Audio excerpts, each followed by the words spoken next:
13 नवंबर 2014, कोलकाता का iconic Eden gardens. एक ऐसी शाम जिसके बारे में शायद किसी ने सपने में भी नहीं सोचा था। आज के इस खास एक्सप्लेनर में हम बात करने वाले हैं एक ऐसी इनिंग्स की जिसने वनडे क्रिकेट में इम्पॉसिबल वर्ड की डेफिनेशन ही बदल कर रख दी। बिना किसी देरी के चलिए सीधे चलते हैं उस दिन की कहानी पर और समझते हैं कि कैसे एक खिलाड़ी ने क्रिकेट की सभी हदों को पार कर दिया।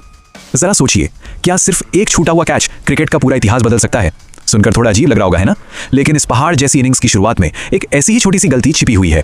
एक ऐसी गलती जिसका रिग्रेट शायद फील्डिंग करने वाली टीम को जिंदगी भर रहेगा। आगे हम देखेंगे कि यह गलती आखिर क्या थी और इसने कैसे एक आम दिन को इतिहास में बदल दिया। कॉन्टेक्स्ट सेट करते हैं। नवंबर 2014 का महीना था। इंडिया और श्रीलंका के बीच ईडन गार्डन्स में एक डे नाइट वनडे मुकाबला चल रहा था। इंडिया ने टॉस जीतकर पहले बैटिंग करने का फैसला किया। स्टेज पूरी तरह सेट था, फ्लड लाइट्स ऑन हो चुकी थी। पर जिस खिलाड़ी पर आज हमारा पूरा फोकस है ना, उसके लिए यह मैच बिल्कुल भी सामान्य या आसान नहीं था। देखिए, अक्सर इतने बड़े स्कोर के पीछे ना एक अहम बात छिप जाती है। रोहित शर्मा अगस्त से इंटरनेशनल क्रिकेट से बाहर थे। एक लंबी इंजरी के बाद वापसी कर रहे थे। प्रेशर इतना ज्यादा था कि टीम में उनकी रेगुलर ओपनिंग जगह भी छिन चुकी थी। उन पर अपनी फिटनेस और फॉर्म दोनों को फिर से साबित करने का जबरदस्त दबाव था। लिटरली ये उनके लिए एक डू और डाई वाली सिचुएशन थी। अब जरा इस कॉन्ट्रास्ट को देखिए। एक तरफ इनिंग्स की शुरुआत में रोहित ने 35 बॉल्स खेलकर सिर्फ 20 रन बनाए थे, बिल्कुल स्लो, बहुत ही संभलकर, कोई जल्दबाजी नहीं। और दूसरी तरफ फाइनल आंकड़े देखिए, 173 गेंदों में 264 रन। मतलब mind boggling, right?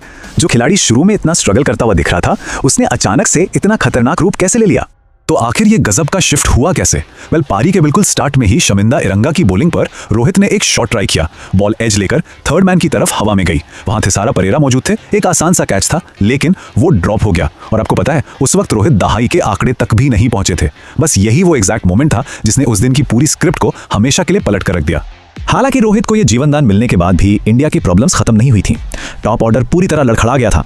Ajinkya Rahane 28 run बनाकर आउट हो गए और उनके तुरंत बाद अंबाती रायडू भी वापस लौट गए।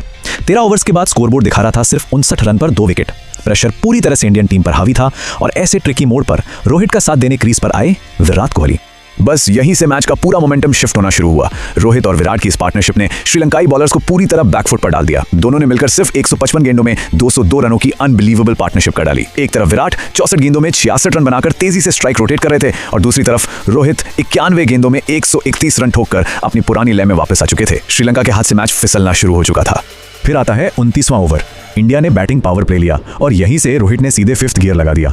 उन्होंने अचानक से बाउंड्रीज की बारिश शुरू कर दी और देखते ही देखते अपना 5वां वनडे शतक पूरा कर लिया। ईडन गार्डन्स में स्टैंडिंग ओवेशन। रोहित घुटनों के बल बैठकर सेलिब्रेट कर रहे हैं। क्या माहौल था! पर सच बताऊं, ये 100 कोई क्लाइमैक्स नहीं था, बल्कि असली तूफान का तो बस ये एक ट्रेलर था। नॉर्मली क्या होता है, एक सेट बैट्समैन जब आउट होता है तो टीम थोड़ी प्रेशर में आ जाती है। विराट के रनआउट होने के बाद लग रहा था कि यही होगा, लेकिन यहां स्टोरी बिल्कुल उल्टी हो गई। रोहित और भी ज्यादा डेंजरस हो गए। उन्होंने सीधे श्रीलंकाई कप्तान एंजेलो मैथ्यूज पर बड़े बड़े पुल शॉट्स लगाए और फिर अजंता मेंडिस के एक ही ओवर में ग्राउंड के हर कोने में 4 बाउंड्रीज जड़ दी। श्रीलंका के कप्तान के पास फील्ड पर लिटरली कोई जगह नहीं बची थी जहां वो रोहित को रोक सकें। और फिर वो हिस्टोरिकल मोमेंट आ गया। नुआन कुलसेकरा की गेंद पर कवर्स के ऊपर से एक शानदार ड्राइव और रोहित शर्मा ने अपना दूसरा वनडे डबल 100 पूरा कर लिया।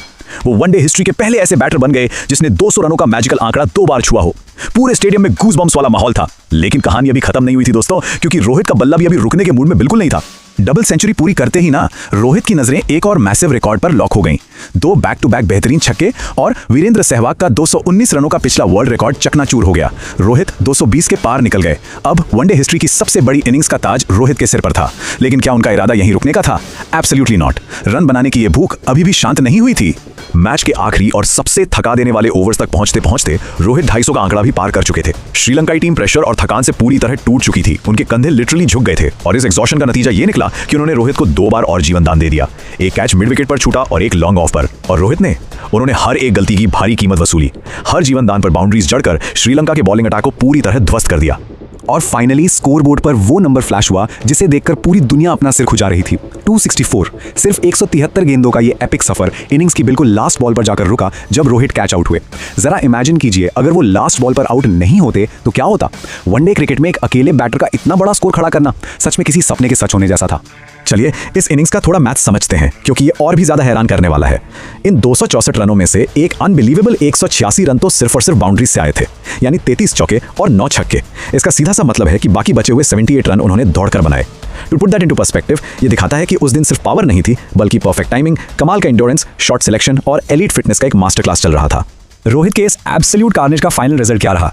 इंडिया ने 50 ओवर में 404 रनों का एक विशाल पहाड़ खड़ा कर दिया। जवाब में एंजेलो मैथ्यूज और थिरमाने ने थोड़ी फाइट जरूर दिखाई, लेकिन टारगेट इतना बड़ा था कि श्रीलंका की पूरी टीम सिर्फ 251 रनों पर सिमट गई।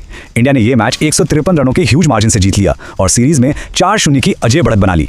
मतलब एक अकेले प्लेयर का स्कोर पूरी अपोजिशन टीम के टोटल स्कोर से भी ज्यादा था। क्रेजी है ना? तो एंड में एक बहुत ही बड़ा सवाल जहन में आता है, क्या वनडे क्रिकेट हिस्ट्री में कभी कोई आएगा जो रोहित शर्मा के इस 264 रनों के इम्पॉसिबल रिकॉर्ड को तोड़ पाएगा? शुरू में एक छोटे से ड्रॉप कैच से स्टार्ट हुई ये इनिंग्स आज भी क्रिकेट की दुनिया में एक ऐसी ऊंचाई पे बैठी है जिसे टच करना लगभग नामुमकिन सा लगता है। आप लोग इसके बारे में क्या सोचते हैं? जरूर विचार कीजिएगा।